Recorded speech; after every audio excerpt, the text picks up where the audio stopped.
This is iRacing.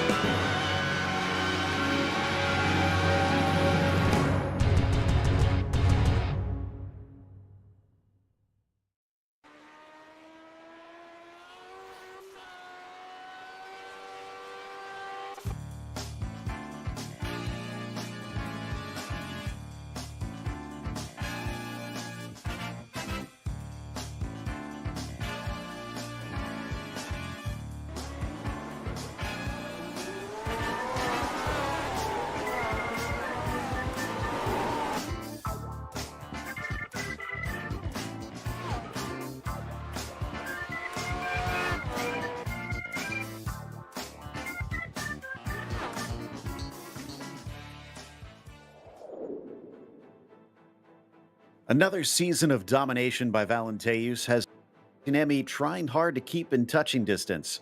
The drop weeks leave Audrius in an advantageous spot in the points battle heading into Interlagos as we get ready to watch round 9 of the Lotus 49 Grand Prix Legend Series. You'll see it all live here on the Global SimRacing Channel. I'm Joe Peak, and with me in the booth is Craig King. Behind the scenes is our director Daniel Costello, and he's using cameras provided by Dougie Beard. With this track now being tied for 6th on the all-time list of circuits visited here in GPL, the drivers will be well familiar. But let's get a closer look with our track guide. Welcome to Autodromos Jose Carlos Pache. Most fans and drivers simply know this place as Interlagos. Starting life as an absolute behemoth of a circuit, this Brazilian track was eventually truncated to the version you see today. Having hosted Formula One for roughly 3 decades, it's become very well known on the international stage. But it has also held rounds in the World Endurance Championship, as well as frequently seen Brazilian stock cars, motorcycles, and even truck racing. There's little difference between its two layouts, which includes the GP course and the Moto course, which simply adds a chicane to the end of the lap. In both cases, it's a tale of 2 circuits. The run past the start-finish line and into the Senna S, followed by the blast towards the Descida do Lago, are very high-speed sections that come back-to-back. Drivers will need to focus on top end in order to attack or defend. Expect most passes to happen in those 2 corners. But from Ferradura until Juchao, the track suddenly twists itself into a mess of hairpins and frustratingly technical turns. This can make car setup a real compromise, and for the latter part of the lap, an absolute pain when dealing with traffic. Pit exit is also a narrow affair, so it requires drivers to take care when trying to maximize their outlaps. On the upside, with this being a modern F1 track, there's paved runoff in abundance at many of the fast corners. The passion of the Brazilian fans always comes out in force at races, and it's no wonder with this picturesque track sandwiched right amongst the neighborhoods of Sao Paulo. Well, this is certainly a unique track, Craig, the way it's kind of split up into 2 different parts. Yeah, the elevation changes make things really interesting, but overtaking is very tough around this old school track. And of course, back in the day, it was just one massive ring. You would get to the Reta Oposta and then just do a whole lap around the rest of the track. But now you've got to go through this fantastic infield section, Ferradura to Pinheiro to Maguro, and of course, Bico de Pato. I love that at turn 10. It's tough for overtaking, as I mentioned, but also very tough to keep a flow because it's stop and start so much in those slower sections. So some drivers may get desperate. I talked about Bico de Pato at turn 10. Very prime surprise overtaking spot, which might see some drivers try to do here today. But once you navigate the field, if you've managed to not make an overtake in the infield, that massive run up 13 all the way down to turn 1, it's a long straight, it's uphill, lots of chances to make overtakes there. There's your key point today. And with a bumpy track like this, suspension going to be very important. Got to make sure the car is nice and compliant. Now, unfortunately for everybody else, the championship has been very compliant with Audrius Valenteus, who leads by not the biggest of margins, but he's only lost 1 race so far. So he's actually got a win in his drop weeks, and that makes up a huge chunk of the points. Topi's been relatively consistent. Last couple races have been a little bit more shaky compared to before, and that's what's somewhat dropped him back. Togo Hisada struggling also to try and get onto the podium recently compared to a very good start for him. That means Valenteus won't be able to clinch today, but he's definitely going to put himself in a good position if he can get some good qualifying.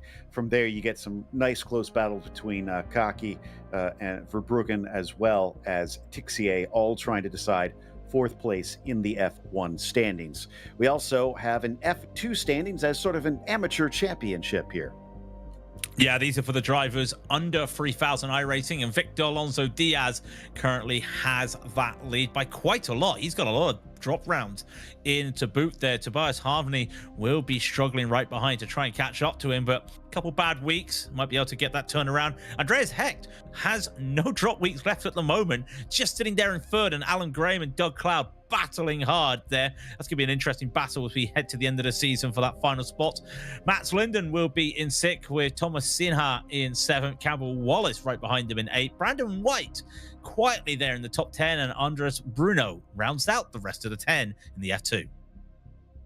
Because of the way it's been going in the driver's standings, Cup of Nations does see Ukraine once again up at the front. Finland giving chase, obviously, with Valenteus and Kortenemi both contributing heavily to that front. But Spain sits in third right now, ahead of Japan, but not by many points. We'll see whether or not they'll be challenged as well by the Netherlands. As you can see, that third through fifth is only split by 12 points this late in the season. It'll be quite the tussle to try and see who can get the final step on the podium by the end of the championship. But let's focus on today. Why don't you run us through the race details, Craig? Yeah, round 9 of 12 are in the business end now. 21 laps around this almost 90-second track for the drivers today. Open setup, so use the iRacing baseliner. Setup you made yourself or one provided by the community, but if you crash, your day is done. There is no spare car out there today. It'd be a drive-through for 17 incident points. Disqualification at 25. Shouldn't be seeing that today. It's a very easy track to get right, and off tracks only if you're really being silly with how much you're pushing. There's definitely a few paved areas that you can run into trouble with, but I don't think we've seen too many drivers get those black flag penalties here for going over the incident limits in the past. Topi Kortenemi right now is our quickest in the battle for pole position. Jorge Nieve, I think, just jumped up into second, though. He's about 0.3 of a second behind, but we still wait for Valenteus to set a time along with David Provins. Only two drivers have yet to put one down, and I just saw Kevin Verbruggen has now moved into second. Yeah, Verbruggen up there, but 0.3 behind. Apart from Kortenemi, it's very tight. There is Valenteus, the gold standard. Well, he had Triple Crown number 3 last week. That's insane to think when we've been waiting a year for him to get one. Like London Buses, he gets 3. And all of a sudden, he decides he's going to put his car not in pole position. That's got to be a little bit of a warm-up lap there, because you don't expect the number 1 car to be half a second off Kortenemi's time here. I don't think, I'm going to have to do some stats here. Don't think we've seen him drive Interlagos a lot in any of these series. We're looking at Ruiz. Could be interesting because we were looking at the stats. 7 unique pole sitters up this track all time in the Lotus 49s. Certainly makes it look like it is a bit difficult to try and be consistent on those poles. Wonder if Valenteus is discovering that. Mikael Zavala currently sitting in 12th on his second lap. This is up the hill. You called it a straight, and in modern F1 cars, definitely your foot to the floor all the way up. These things, I don't think you can quite keep it all the way down through, as he gets a 37.359, 200ths faster that time. So that's only going to keep him in 12th. Yeah, look, you don't do any braking normally. It's a straight, but I do see you having to really work the car here. Look at what Valenteus has to do as he comes through the final sections. He's through 11, now into the infamous John Cow, or famous John Cow. Slice the back out a little bit to point the car in, and then a run up the hill. And we might be able to see now if he has to do a little bit of lifting. And look at the car just fishtailing. He is actually managing the throttle there. A lot of throttle control to get that car going. A lot of wheel spin. I wonder if that's not going to help him. It's a warm track today, but is that going to be enough? He doesn't get pole. No, but he does move it into second, and P3 down to, I believe, about P7 are all within almost 1/10 of one another. So it's going to be close, even behind him, even if it isn't maybe for the race for the win. But we'll see. Topi Kortsanimi manages to put it on top. He tries to strike back against his championship rival Valenteus, who will start next to him. Kevin Verbruggen will be P3. Jorge Nieva is fourth today. Seb Tixier starts in fifth position. He'll be flanked by Nicola Kaki. Togo Hisada only seventh, unfortunately. He's got Gary Ho to his outside. Ricardo Ruiz starts in ninth, and Glenn Becker will round out your top 10.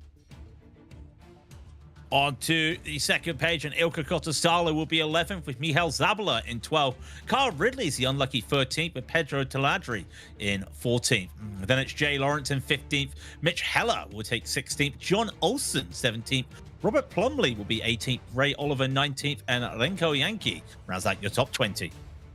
Longtime veteran Lau Stolson starts 21st with Victor Diaz in at 22nd. Then it's Alan Graham in P23 with Michael Grissinger to his outside. Quarter century mark goes to Jana Lehman and Cam Porter, another regular, in at 26. You've got Tobias Harnvey 27th, Thomas Tuba 28th, and Tomas Sinha in 29th, Sergei Borodkin 30th. I'll just round these out as it's Ben Zoko in 31st, Campbell Wallace 32nd, Seth King 33rd, Robert Mikulas in 34th, and David Provins rounding out 35 cars here today. A lot happening racing-wise, both in the sim world and in the real racing world. So maybe not the attendance we have seen in the past, but still plenty. As you can see, they go all the way around that final corner for our standing start, as it looks like we may have had just about all cars gridded up. I think we're waiting on second to last, and now he has finally put himself onto the grid. Topi Kortsanimi will start us from pole as the engines start to rev. The lights come up here at Interlagos, and the green flag is out coming off the line. Valenteus, not a phenomenal start, but enough to hold on to second, as there we got a battle behind them between Nieva and Verbruggen. Verbruggen going to move ahead briefly as, oh, we got some contact down into turn one. So far, so good, and we're hearing it might be Ruiz involved in that. A little bit of blinking in behind. Thankfully, we don't have any major accidents, though. No, it was a fantastic launch from Ruiz, and then probably missed his braking point, trying to get a little bit excited at the start there and did not get on well. We're looking at Verbruggen right now, already down one. Give a shout out, by the way, to Carl Ridley. That start we were just talking about for Ruiz, very good. Ridley up 5 places as the Ilka Cotasalo now. Not having the starts he would like, but still trying to find his way through, and the back of this field is a little bit chaotic just due to that start. Tobias Harney not having that best of starts. He's all the way back in 34th now. You can see they're still trying to sort it out as now they get into the infield section. Lots slower and more technical through here. There are chances to try and make the overtakes, especially with so many drivers still battling side by side. But you have to keep your wits about here, Craig, because I have a feeling it's going to be easy to trip over one another in these open wheelers. We've just seen it right there. Alan Graves just had a moment there, the number 30 car, unfortunately having to try and get himself around, and I think he just got caught out from a moment there with Michael Grissinger, and Grissinger getting a bit too close, and well, he went for a big old run up there. But Hisada, always good to see Hisada talked about this week by iRacing as a Lotus 79 community legend. I think they may have forgotten his expertise in the Lotus 49, as Carl Ridley says, not good enough for me, and I've cursed Togo Hisada. Yeah, just went a little bit deep. Zavala isn't able to overtake, but position given right back to Kyle as Togo falls to ninth once again. Up to Seb Tixier now, battling with his neighbor practically, Gary Ho. And coming up into the braking of the Retta Aposta, a big look from Seb, but nothing doing into turn 4. Always tough at the Retta Aposta and down into Cedar del Lago, because it's a very intense trail braking corner, or it would be normally when you're thinking about modern day cars. A little bit different. Trail braking wasn't really a thing back in the day, but just one of those things. I think Tixier's had a moment. In fact, where is Seb gone? Well, Seb's in the barrier. Yeah, he's come to ran into one another. I was watching as it happened. You can see the disappointment. He accidentally outbraked himself trying to go into the horseshoe, and he and Gary, longtime companions, have unfortunately ended their days prematurely with a little bit of miscommunication. Meanwhile, Valenteus chasing our leader, Topi Kortsanimi, may have taken the pole by about a quarter of a second, but he's not been able to run away in the race itself. And Gary and Seb been doing one of those, that famous moment in 2009 around here, but they'll be a bit friendly, unlike that time with Pedro de la Rosa or Alex. I can't remember who it was, but you know who it was. Valentez has got the run here, but it's just too late to really be thinking about a move, so he decides to just back out and just stay behind. Carl Ridley goes up another place. So Jorge in the air with the fastest. Let's look at that replay quickly, or look at another replay. As I said, that Toga Hisada just had a moment. Here's Seb just trying to go. I wonder if that grass, you saw the grass just clip up there, Joe. I wonder if that grass just helped him. And Sharkface did get hit. And, oh, another spin as well. Well, that's a massive hit into the barrier. I mean, you're going faster than you think down into there. So, yeah, I'm not too shocked. As soon as one car gets a little bit of air, they're not stopping anytime soon. So, unfortunate for both of them. Maybe they can go have a pint over it and discuss a little bit later down the street. But in the meantime, watching Ruiz here in 10th. He is trying to chase down Togo Hisada, who doesn't seem to be having the strongest of starts. I would have thought that he'd be making his way forward. Instead, he is on a rear guard. Well, as we went to that replay, Togo outbraked himself in the rear of the car, just got a little bit funny and lost it going into the center S. So he's had a couple moments out there where he's been looking forward but not been able to. We've got another replay just lined up here. This is the Michael Grissinger incident at the start of the race. Goes side by side, rolls over, 2 flips, 3 flips. I can't speak kanji. And it'll be a 4th flip, then onto another car, and then just carries on. Very dangerous, but that just goes to show with no aero in these cars. Once you go flying, that's it. And it was just a small moment there where they just came intertwined, trying to find that move, and it was down into Vico de Pato. Like I said, drivers trying to use that to make advantage. Impressively, I think he drove it back to pit lane on 3 wheels. He's been taking repairs since. Oh, as we got more trouble. It has been a messy start to this one. Temel and Rodriguez coming up into the Senna S, causing a few drivers to have to slide as he rejoins right in the middle of the pack. And I think a lot of it is this is a warm track. Like, this is 12:42 p.m. sim time, so it's just around lunchtime. Now, normally when you come to any racing on the sim, you usually at Interlagos race in either the evening or the morning because the track gets hot. It's only 36 Celsius. That's still a hot track. For other tracks, it's pretty hot. For Interlagos, it's just another day in the office. But a hot track around here makes all the difference for these braking points, for the amount of force on the tires, for what happens if you overheat them trying to turn in too much. So they have to be careful around here. It can catch you out, that 36 Celsius, 97 Fahrenheit, Joe. I can't remember the last time I've seen an Interlagos track this cold. Yeah, it tends to get very, very hot. Are you watching this 16 of Pedro Temeladri as somebody in front of him locks up? Pedro's been sideways in a ton of the corners. You can see the tail wag still coming out of the duck spill. That's going to put him under threat from Lehman. Let's see if he goes for it into the junction or he waits out of this corner. Often it's better to try and outgun your opponents up the hill here, but don't think he quite has the run he needs as Pedro's got it under control. Yeah, I've been trying to look at the cars, see if there's been damage, because I have seen the cars just, like, even there, through 14 at Cecilio de Box, even though it's a straight, and quotation marks, it does have a name, that corner.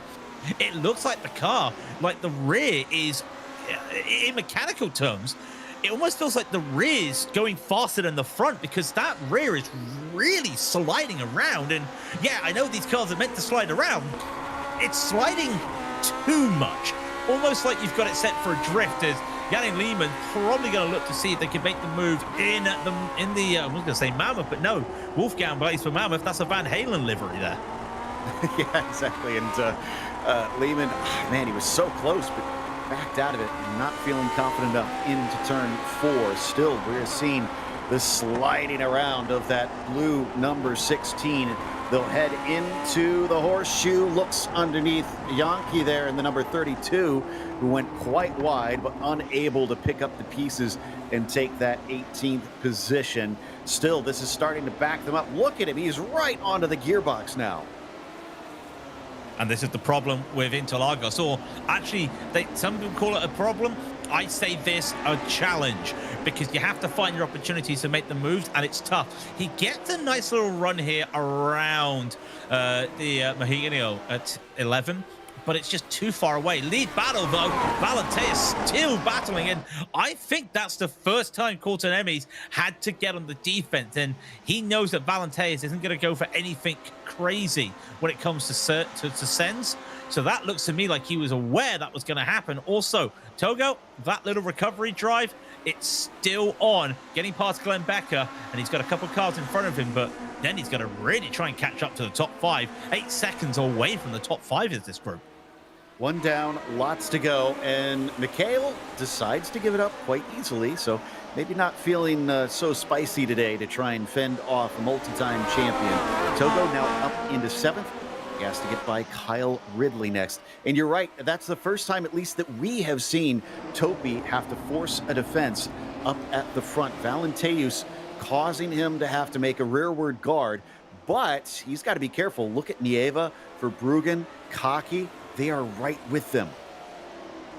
Yeah, when we were looking at Hissada there, also coming into turn 6, Verdura, I saw Topi make a defensive move there, which really weird to be looking at having to try and set a defense at turn 6, because that's really going to compromise your whole section there to set yourself up for turn 8, but had to do it. And again, I'm looking at the throttle here, and it's interesting when you see these cars, because there's no traction control, no ABS, it's the old school.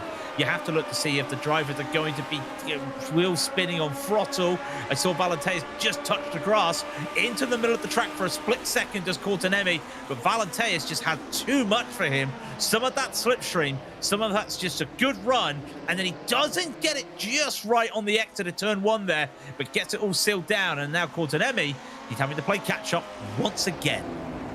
Nearly managing to pull the undercut. Meanwhile, we said that Togo had to get by one more. He's already managed to make it work.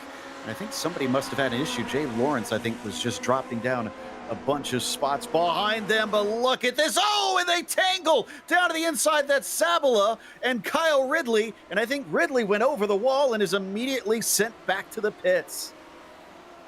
Yeah, Mikhail was just running on the exit curb there, and I don't think that Kyle was aware of that they were there. And remember, you know, Australian and internet and, you know, the gaps and everything, lot there he had to do. And that was just unfortunate there. It wasn't on purpose, of course, but sometimes you just don't get to realize what space you've got around you.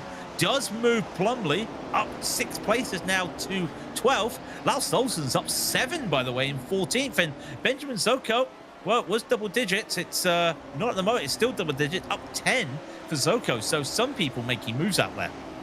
Yeah, we can't forget about John Olsen. He's actually ahead of all this in 8th, up 9 spots since the start. So John's been having a fantastic race. But what about Kevin Verbruggen? Still chasing on Nieva to try to decide the last step of the podium. He's got a good run here. Will we see a repeat of what happened with the leaders? No, because Jorge is going to cover off the inside, coming down to the Senna S. That doesn't guarantee you'll keep the spot, but this time it will, as he's nice and smooth through the first apex, carrying the speed through the second one.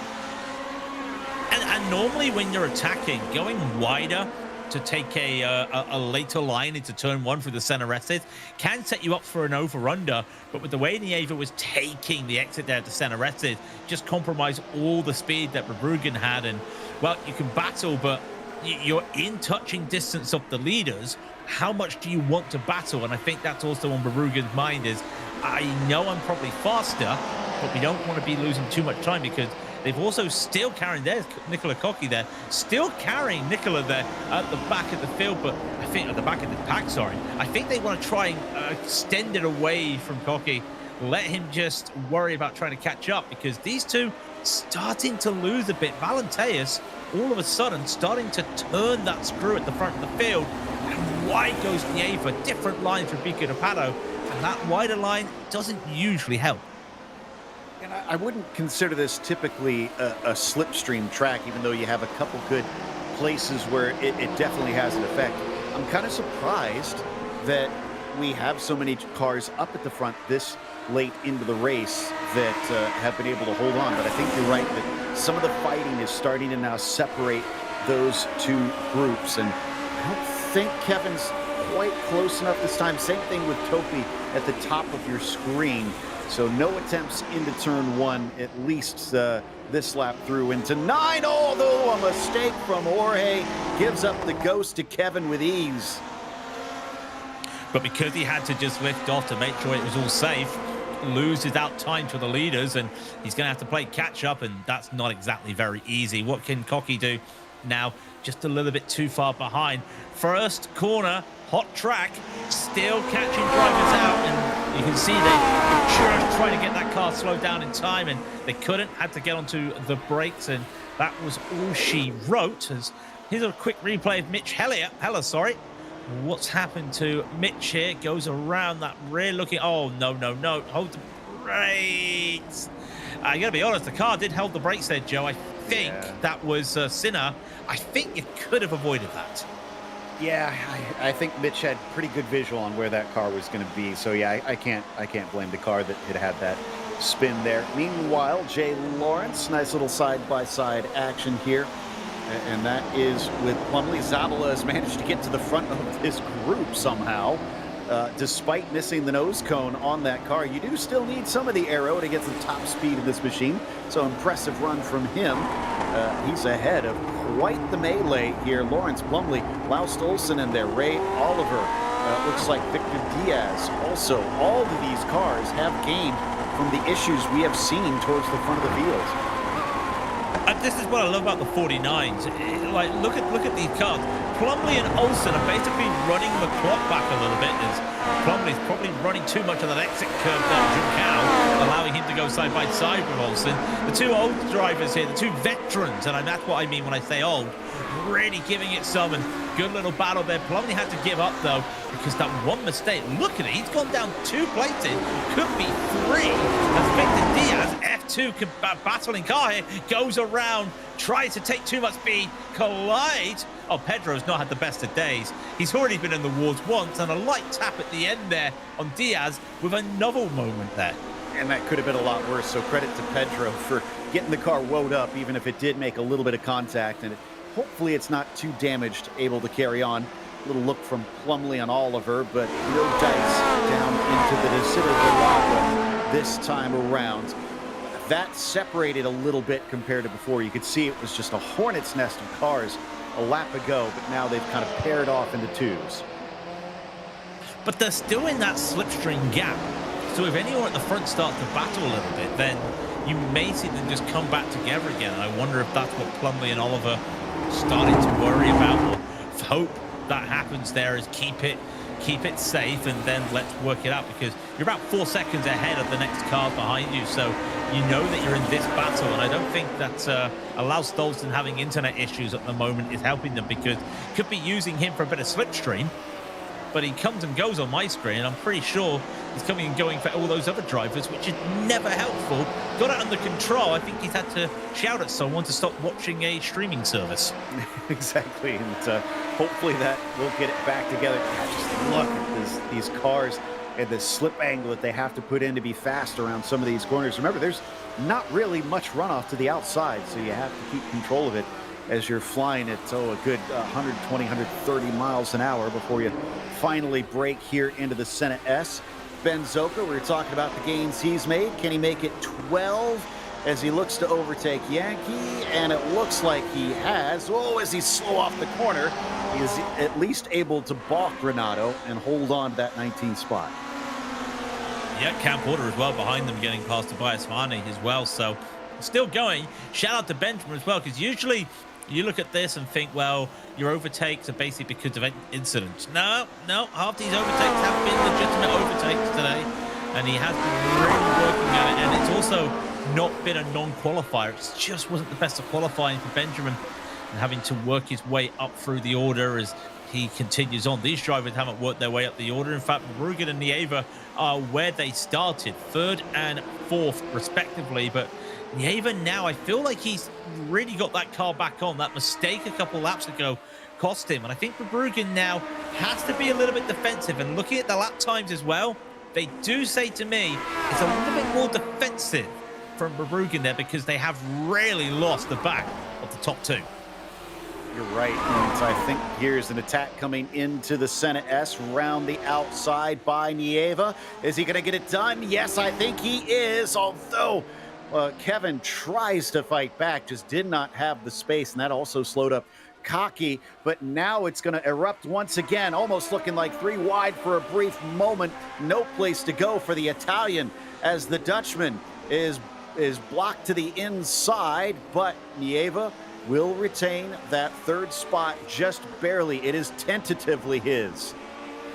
Yeah. He didn't have a good run there on the exit of 4 and into 5. Allows Verbruggen to try and hold this round the outside. I don't think he's going to be able to get that momentum as they come through into 7, and there Nieva finally gets it done.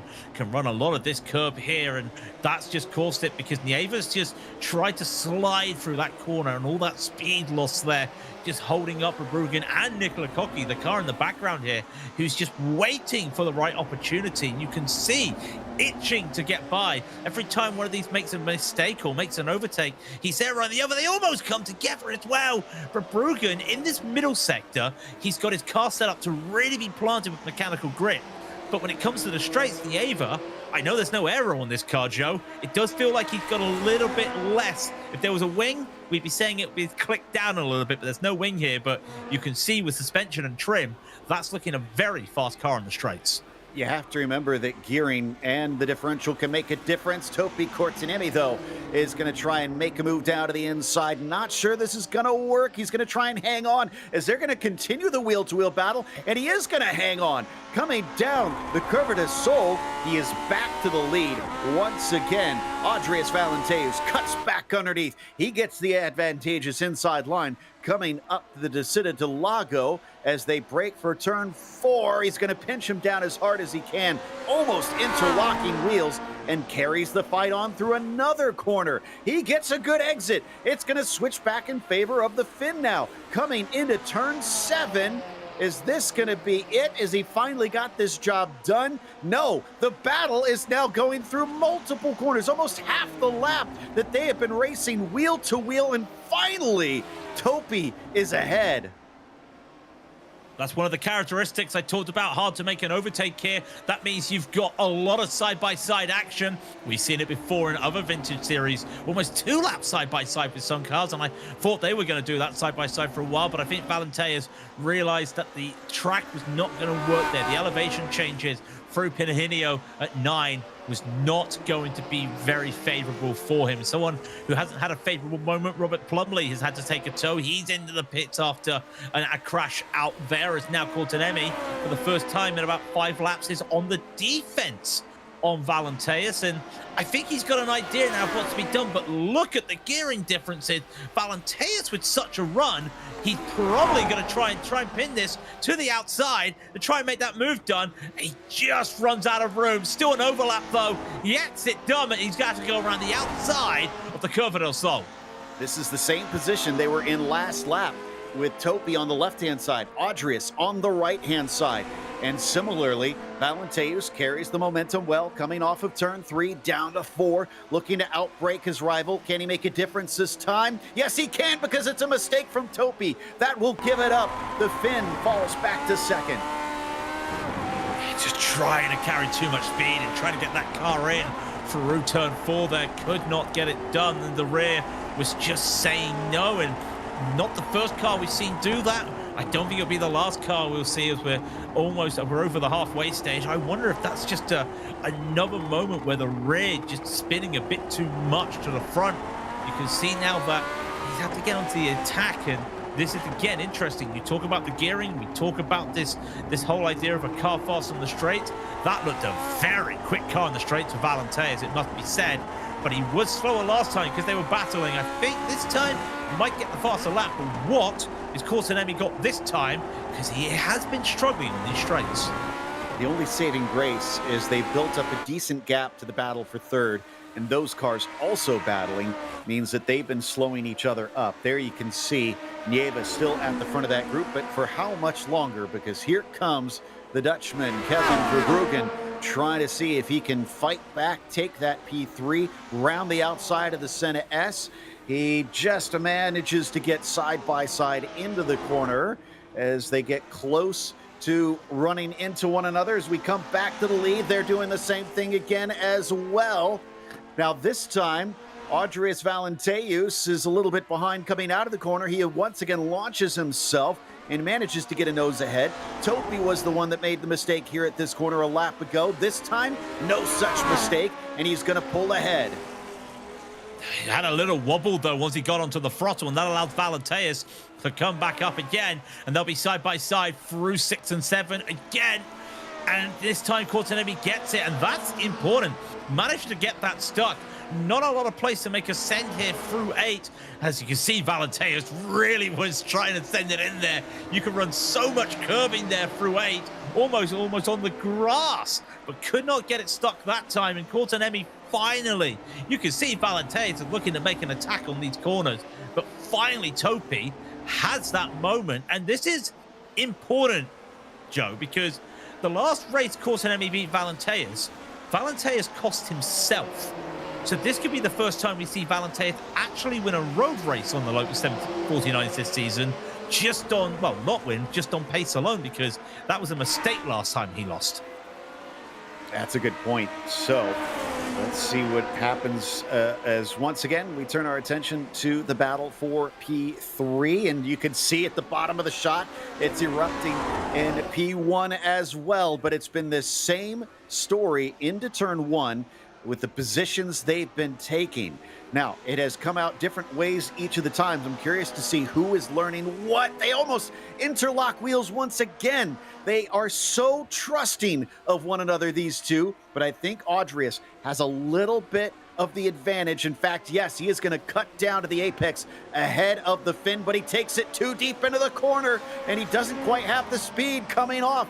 This time, though, he's going to be on the inside into 6 and 7. Will that make the difference? We haven't seen them running these rolls before. It looks like, yes, he's got it done. Well, grab your partner and do-si-do and do another run, because Courtenay's now going to show Valenteus how to make the move into the inside of turn 8. And now they do bang wheels, and they interlock. And finally, Courtenay, it was always going to happen there, Joe. They've been batting so much, and look at Valenteus. That wasn't a misshift. That, to me, was him slowing down, saying, that's my fault. Get back here. We've still got 3 more rounds to go.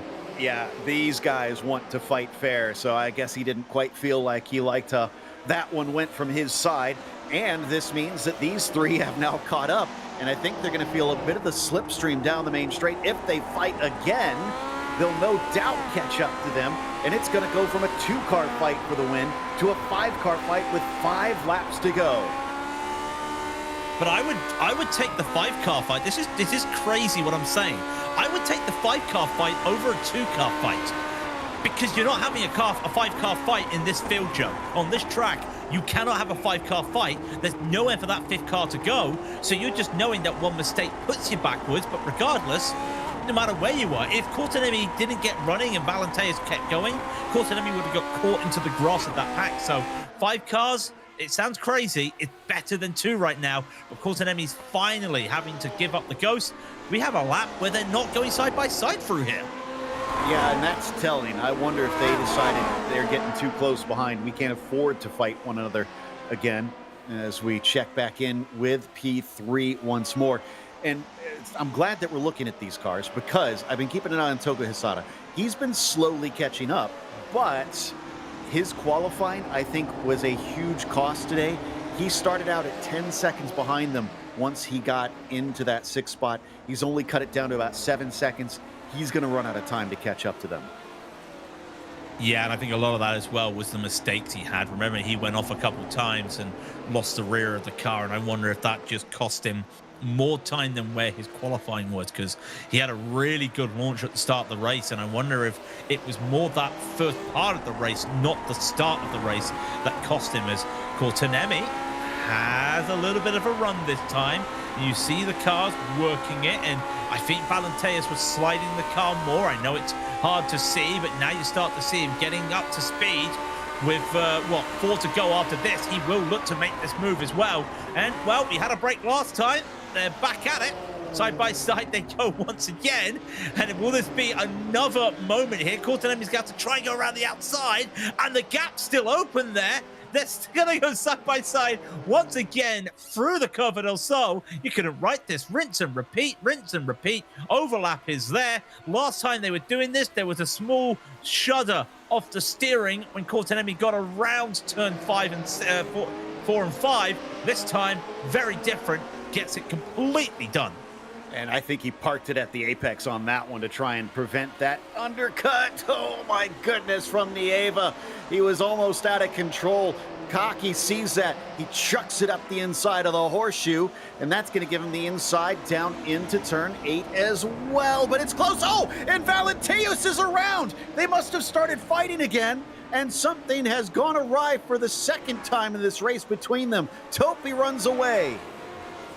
Valenteus tried to do that late move into turn 8, and it did not work for him. Courtenay shut that door, and there was nothing there. More sliding on throttle from Nieva.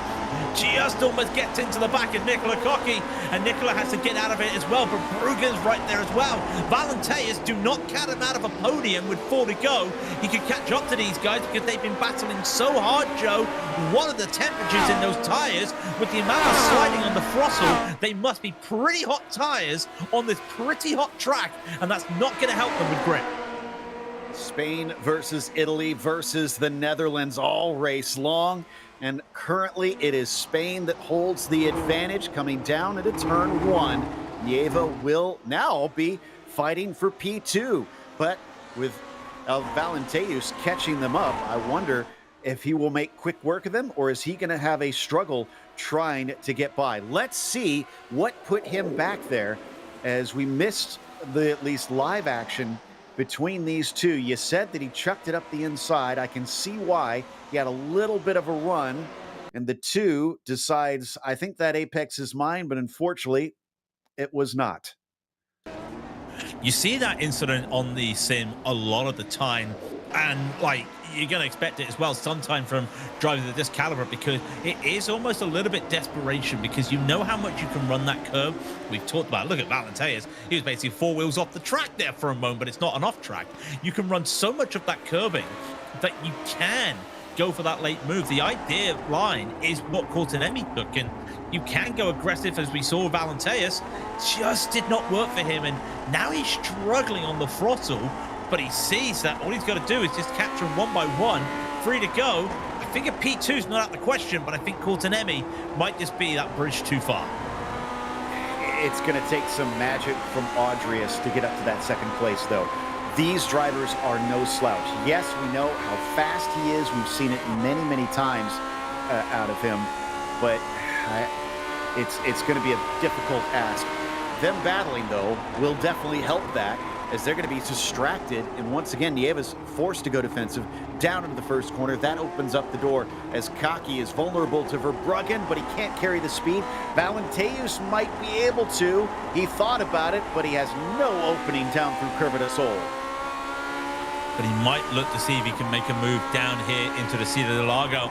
But yeah, he was looking for a split second and realized no. But this is the difference between Courtenay and Verbruggen, and that's not a knock at Verbruggen. But look how more speed Verbruggen has to cut off going into that corner, and it almost caught Valenteus off there. It's one of the hardest braking points on the track, and even now you can see the lines. Verbruggen just really struggling. This is what Valenteus is going to have to do. Try to take this in there. They're almost 3 wide going into this corner, and Valenteus is getting very desperate right now, and around the outside of Pinhinio at 9 usually doesn't work, but he's kept the overlap, and he should get this move done. He has lost about half a second. Hang on 1 second. It's Courtenay. He's got an issue out there. He's had a lockup coming through Pico de Pato. That's allowed Nieva to catch back up. It's going to be white flag this time by. That's 1 down for Valenteus. He's back up to 4th now. Now, I'm kind of surprised he's fighting as hard as he is, but at the same time, I'm not surprised, because he definitely wants everything he can. Remember, he could have the championship wrapped up pretty soon. Just getting valuable points will help him. He does not need to throw this away. Let's take another look at some of the action that happened as we get the white flag, and this is what cost Topi a big drift down through the duck's bill. So much. Just all he had to do is just keep the car going. He probably was thinking, could we try and get the fastest lap? But he just had to hit his marks, and just a small lapse of concentration, too much speed, and probably thought, I'm missing the corner. Let's start turning in. The rear said no, and that's unfortunate. I think, however, this might be it for Valenteus. You can't really catch 7/10 up. They've all been running the same lap times this race. I can't see him catching up to the back of Nicola Cocky right now, unless that these three at the front, and I say three because Nieva's quite close here to Courtenay. There still could be some fireworks with the last half of this track, but I think Valenteus is just going to have to wave the white flag and accept he's not getting on the podium. I'm certainly thinking so, but never say never. The checkered flag has not fallen. We've already seen Topi make a mistake. Can he keep it together these last few corners, as we are still nose to tail from first to fifth at the end of this 21-lap race? This has been a stunner to go back to in later years with the side-by-side racing. We've had Mick Claridge versus Michel Dudignon in the past, and then we've had Togo Hisada versus Seb Tixier. Well, welcome Topi Courtenay versus Audrius Valenteus is our latest rivalry that is built up in this series, but Topi will come ahead the victor between the two of them today. Nieva holds off Nicola Cocky. Valenteus will have to be content with that P4 with Verbruggen in fifth. Togo will get the sixth on his own. Now, what about John Olsen and Glenn Becker? The first real next battle there, but I think it's going to be too much there as Becker will get through. And oh, look at the heart rate. It just spiked up a little bit at the end there, and he just took an exhale. But he'll be happy enough with that P7 holding off John Olsen. Real good charge by Olsen today, up 9. And Jay Lawrence as well, he'll be up 3 places just to manage to hold off Lars Stolzen and Ray Oliver behind. Let's give it up for Ben Zoko. We were kind of following his progress. He is going to cross the line in 17th, 14 positions gained. Like I said, everybody did qualify. He must have had a mistake of some sort, though, because that was highly unusual to see the number 13 car start that far back. Jana Lehman going to be the next one across with a meatball flag, but he will survive since, thankfully, you can cross the line with that meatball flag without getting a penalty. Behind him, I think we're going to see, it looks like 24 cars complete all 21 laps today.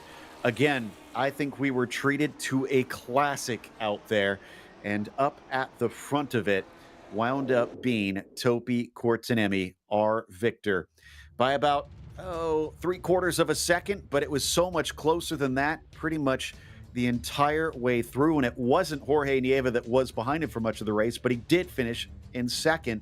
Nicola Cocky rounds out your podium. Valenteus was the one who was in that P1 or P2 spot for much of the time, falls down to 4th in the end. Kevin Verbruggen was P5. Togo Hisada cut it down to about 5 seconds behind P5, but that qualifying has cost him. He was 6th. Glenn Becker in 7th was followed by John Olsen in P8. Ilka Kotsalo was 9th, and Mikael Zabala with a wounded car got a top 10. Yeah, and that unfortunately means Ricardo Ruiz will finish in 11th. Jay Lawrence gets that 12th, and up 8 for Lars Stolzen to 13th. Ray Oliver goes up 5 to 14th, and Pedro Talandri will be in 15th. Victor Alonso Diaz, real good result there for the F2 Championship leader in 16th. Benjamin Soko has been doing some 11s on the ground. He'll be 17th. Arento Yankee will be 18th. Thomas Tuber 19th, and Cam Porter rounds out the top 20. 21st goes to Tobias Harnvey with Jana Lehman in 22nd. Sergei Borotkin was 23rd. Then it's Campbell Wallace in 24th, last one on the lead lap. Seth King 25th, followed by Robert Mikulas 26th. David Provins wound up 27th, starting from last on the field. Robert Plumley was 28th. You've got Kyle Ridley in 29th. Unfortunate for him. Same with Mitch Heller in 30th. And then Grissinger in 31st was followed by Sinha in 32nd. Gary Ho and Seb Tixier 33rd and 34th. That's going to hurt them on points. Alan Graham was 35th in the end. And I actually don't see Topi ready for us quite yet. So why don't we chat with Jorge Nieva, our second place finisher, who had his own battle to worry about for much of it. Jorge, my goodness, you and Nicola and Kevin, I couldn't tell between you which was the quickest. Do you feel like you were the quickest of the three, or was that one of those luck of the draw sort of battles? Nah, not at all. I think probably Nicola was the fastest today. He probably could have followed Topi and Audrius, but hey, I had the position, so I tried to keep it. Also did Kevin, who was also faster than me, but well, I got lucky in the end. I'm happy. What an incredible track for this car. I have a feeling you kind of anticipated those close battles. I saw the drivers talking before the race that the qualifying, I think it was P3 down to 6, that was a tenth of a second between you guys. Were you surprised it was that close? Yeah, yeah. Well, what I don't know is how did Topi that amazing lap, but I had a quick quali lap for my pace, so I had to make it count. Well, you did make it count in the end. A third place obviously does you no harm. In fact, I think if I'm seeing right, I believe this is your first podium of the season. Is that a weight off your shoulders? Yeah, yeah. I haven't trained that much as I did other seasons, so and the new car is difficult to me because I always. Need the same setup as you know, and the new car needed a new one. It was very difficult to me. I'm not a natural fat guy like others. I just need time. So I think I can finish P5 at most, but when I'm lucky, I I get a podium. I haven't get one until now. Oh, I think you earned it well. Congratulations, Jorge. Thank you, guys. Jorge Neva finishing P3. And then behind him was Nicola Cocky. Craig has caught up with the Italian. Yeah, got Nicola Cocky here with me. Nicola, third podium of the season. And for a while, it looked like you were just going to be languishing in fifth place there, battling Bruggen and Nieva. Were you a little bit surprised to find yourself in that spot at the end of the race?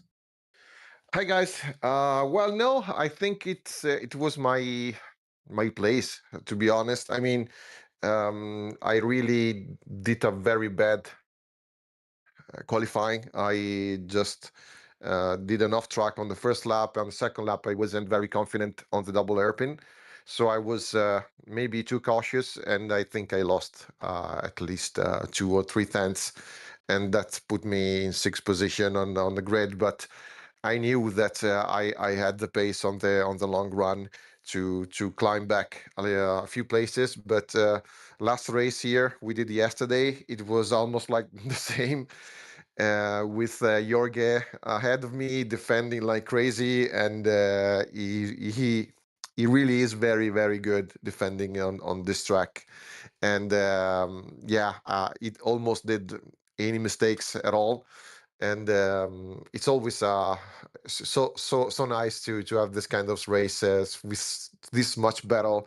And I want to apologize a little bit for Kevin because my overtake on him wasn't very clean, but my tires on the on the late braking just kind of gave up to me, and I think I gone wide a couple of meters there. So sorry, Kevin.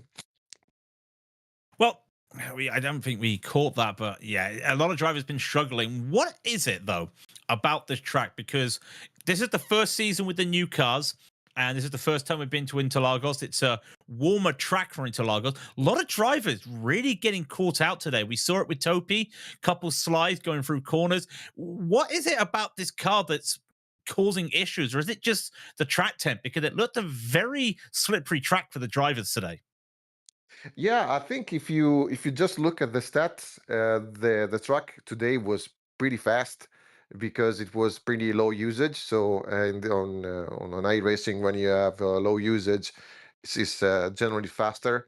And I think that from the start, this card is wild. So you really have to be super precise on everything you do with the inputs.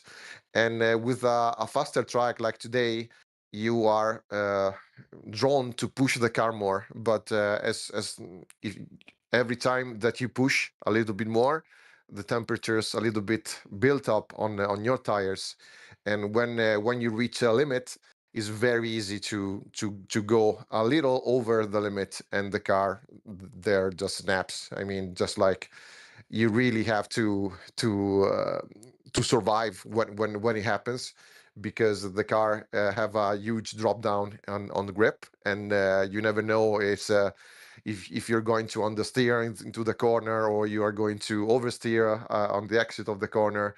It's a very mental game to be on top of this car and never do any mistakes. And today I was kind of surprised that those very super alien guys that we have on this series actually did a few mistakes, but I think it was induced by that much battling that they had, and we had as well. So when you're battling, it's much easier to do some mistakes. And finally, very quickly, before we let you go, championship looking like it's very close now between you and Hissada. Head to Spa next week. Your thoughts about next week? Wow. Now Interlagos and next week Spa. I think it's kind of one of the best combos that we going to have on this service. So I really like classic track, and Interlagos was awesome. It's just an awesome track, and Spa it's the same. And I can't wait to be there. And I should be there actually. I don't think I'm having some other issue to attend, but I really want to be there, so I will push 100%. Nicola, congratulations on the podium. We look forward to seeing you next week at Spa. Thank you, guys. See you there. Bye-bye. Nicola Cocchi finishing in third today, Joe. And I believe you finally have the race winner with you alongside you with Topi Kortenemi. Indeed. I think he's recovered after some intense racing. And Topi, we saw at times you guys were half a lap side by side. Do you have a lot of trust together, you and Audrius? Because it certainly seemed like you were racing incredibly close. Oh, yeah. I mean, it's a requirement. I mean, if there's no trust, like, you don't go too wide across this fast corner. But it was pretty fun. It was pretty fun. Good battle. I like it. And you finally came out ahead. Was this kind of a crucial strike for you to beat him on track with it getting so close to the end of the season? Yeah. Of course, I would have liked to win without a contact. I don't know who's at fault, but yeah, I don't know. I don't think it's gonna need a miracle for a championship. So I think I'm just gonna try to have some good races. Well, this one was absolutely a good race, and we know that Spa traditionally puts on a good one as well. Are you going to come back and give another ding-dong battle for us? Oh, Spa. I mean, there's no option. There's only a hard battle at Spa. I mean, it's a draft train. You got the Lecombe, the Buchhorn, the bus stop chicane. There's going to be a lot of battling. Definitely. All right. Well, we look forward to that as well. Thanks for the entertainment, and congratulations. Go get some water, man. I'm sure you need it. Yeah. Thanks, Joe.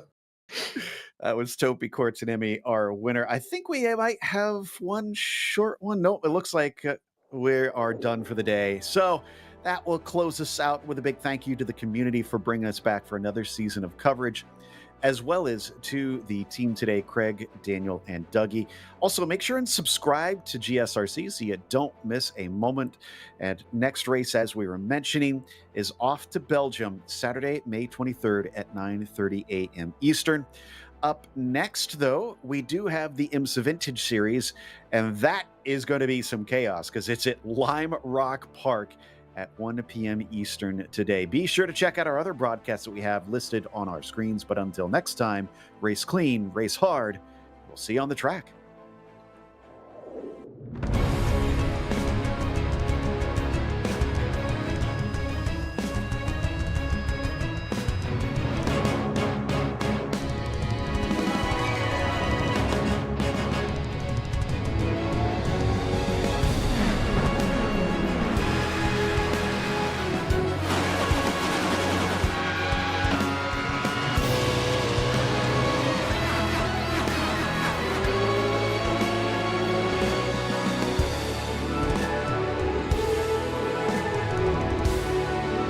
This is iRacing.